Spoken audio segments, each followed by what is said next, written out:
இன்னைக்கு Monday morning. இன்னைக்கு ஃபுல்லா நான் என்ன சாப்பிட்டேங்கிறத பத்தி தான் இந்த வீடியோல பத்தி சொல்லப் போறேன். நீ சாப்பிட்டது எதுக்கு என்ட்ட சொல்றேன்னு நீங்க கேட்காதீங்க. இது ஒரு ஆக்சுவலி வெயிட் லாஸ் வீடியோ.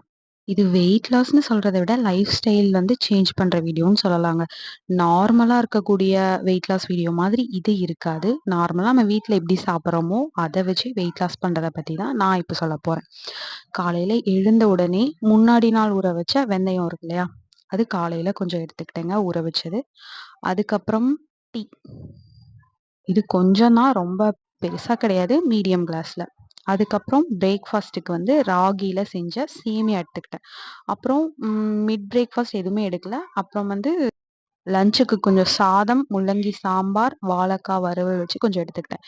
என்னால அதுக்கப்புறம் கிரேவிங்ஸ் கண்ட்ரோல் பண்ணவே முடியல. ஸோ வந்து ஸ்வீட் சாப்பிடணும் போல இருந்துச்சு. வீட்ல பூஸ்ட் இருந்துச்சு. ஸோ அந்த ஸ்வீட் கூட எனக்கு பத்தல.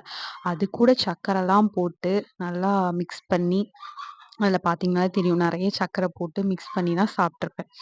அதுக்கப்புறம் ஈவினிங்ல டீ வித் பிஸ்கட்ஸ். இதில எங்கே நீ வெயிட் லாஸ்ன்னு பார்க்குறீங்களா? அப்படிலாம் கிடையாது. நார்மலா வெயிட் லாஸ் பண்றதுக்கான வீடியோ தாங்க. நீங்க எதனா நார்மல்ன்னு கேட்கலாமா? இப்போலாம் வந்துட்டு கீட்டோ டயட் அது இதுன்னு வருதுல்ல. வாட்டர் டயட், கிராஷ் டயட் அந்த மாரி இல்லாம, நம்ம லைஃப் ஸ்டைல சேஞ்ச் பண்ணி இருக்கிறத நம்ம சாப்பிட்டுட்டு எப்படி அளவா சாப்பிட்டு உடம்ப குறைக்கலாம் அப்படிங்கிறது தான் இந்த வீடியோ. நான் நைட்டு வந்து 2 தோசை, கொஞ்சம் சாதம் எடுத்துக்கிட்டேன். அளவு கம்மி பண்ணாலே போதுங்க. இன்னைக்கு வந்து 73.5 இருக்கேன் நான் கேஜி. இன்னும் போக போக எப்படி மாறுதுன்னு பார்க்கலாம். இது வந்து ஒரு லைஃப் ஸ்டைல் சேஞ்சிங் வீடியோ அவ்வளோதாங்க.